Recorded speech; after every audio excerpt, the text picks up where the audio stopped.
اعوذ باللہ من الشیطان الرجیم بسم اللہ الرحمن الرحیم اللہم صلی علی سیدنا و مولانا محمد وعلی آلہ و صحبہ وبارک وسلم۔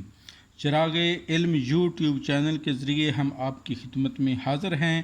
آج میں ڈاکٹر طاہر القادری صاحب کی تصنیف حسن اعمال کا تعارف آپ کی خدمت میں پیش کر رہا ہوں۔ ایک ایسی کتاب جو ہمارے کردار و عمل میں انقلاب پیدا کر دے، ایک ایسی کتاب جو قرآن و حدیث کی روشنی میں اعمال صالحہ کرنے کی طرف موٹیویشن دیتی ہے، ایک ایسی کتاب جس کے ہر لفظ میں عشق و محبت الہی کی چاشنی اور حلاوت موجود ہے، ایک ایسی کتاب جو کہ عام فہم اور آسان فہم ہے، جسے صرف اردو ریڈنگ کرنے والا آسانی سے سمجھ سکتا ہے اور اپنی تربیت کر سکتا ہے، ایک ایسی کتاب جس کو پڑھنا شروع کریں تو بندہ تھکاوٹ کا شکار نہیں ہوتا بلکہ مطالعہ کا شوق پیدا کر دیتی ہے، ایک ایسی کتاب کہ جس کے مطالعہ سے بندہ کی زندگی میں تبدیلی اور انقلاب پیدا ہو جاتا ہے۔ اس کتاب کا نام حسن اعمال ہے، جس کے مصنف ڈاکٹر محمد طاہر القادری صاحب ہیں۔ آئیے ہم اس کا پیش لفظ جو ہے اس کا مطالعہ کرتے ہیں۔ جی، ہر چیز کی اہمیت اور قدر و منزلت کا راز قدرت نے صفت حسن سے مشروط کر دیا ہے۔ عرفاء نے اللہ تعالیٰ کی ذات کے لیے حسن مطلق کا استعارہ استعمال کیا ہے اور اس تک رسائی کی فطری خواہش کو انسان کی منزل مقصود قرار دیا ہے۔ اس منزل کی طرف رواں دواں خوش قسمت لوگوں کا سامان سفر صرف اور صرف حسن عمل ہے۔ حسن عمل کا انجن ہے، حسن عمل کی قوت ہے، حسن عمل کی قبولیت ہے، حسن عمل کی مؤثریت ہے اور حسن ہی عمل کی قیمت ہے۔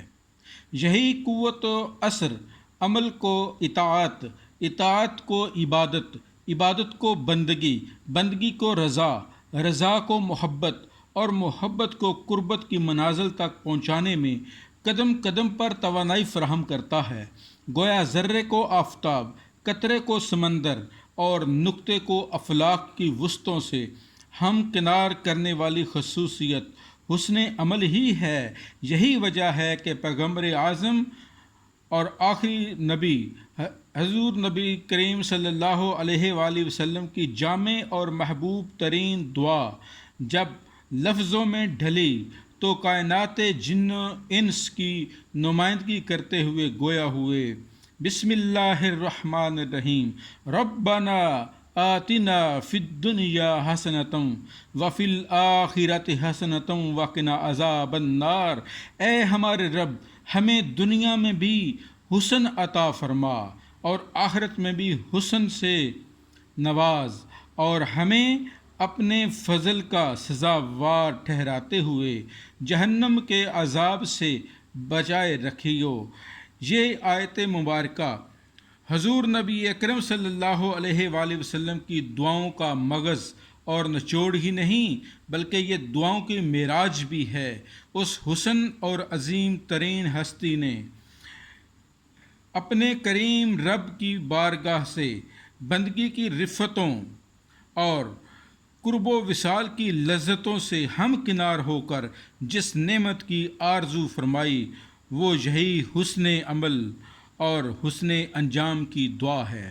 اللہ تعالیٰ نے رسول حسن صلی اللہ علیہ وآلہ وسلم کے ذریعے جس دین حسن کو زمین پر اتارا، اس کے ہر امر اور نہی میں انسانیت کی خیر پنہاں ہے۔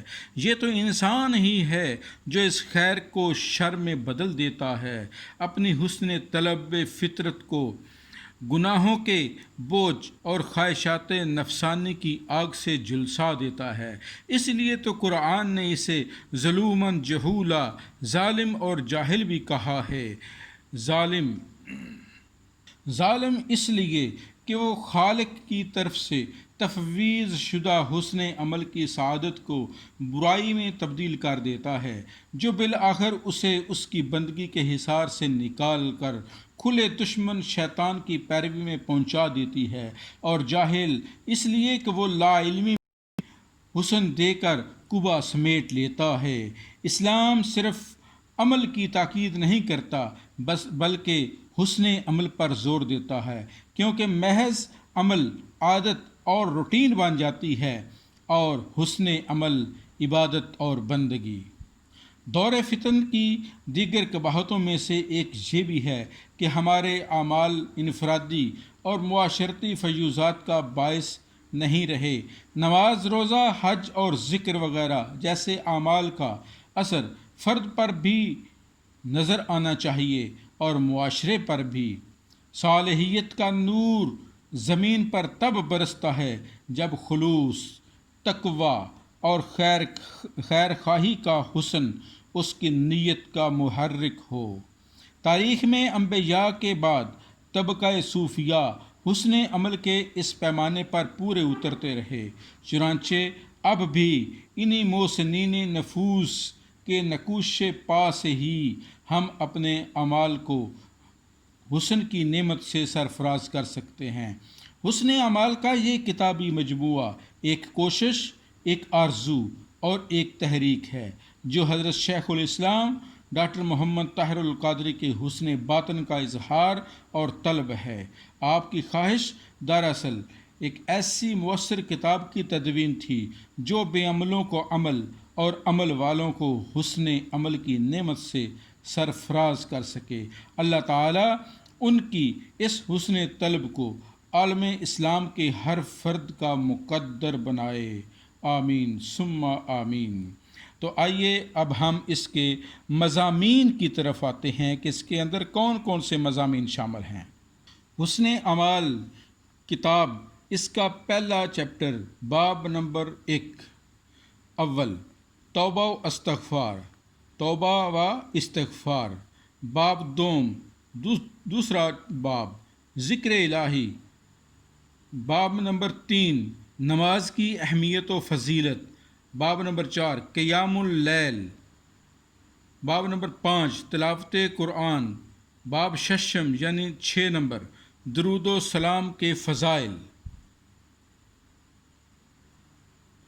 باب 7، دعا اور آداب دعا۔ باب نمبر 8، ہشتم، فضائل صدقات و خیرات۔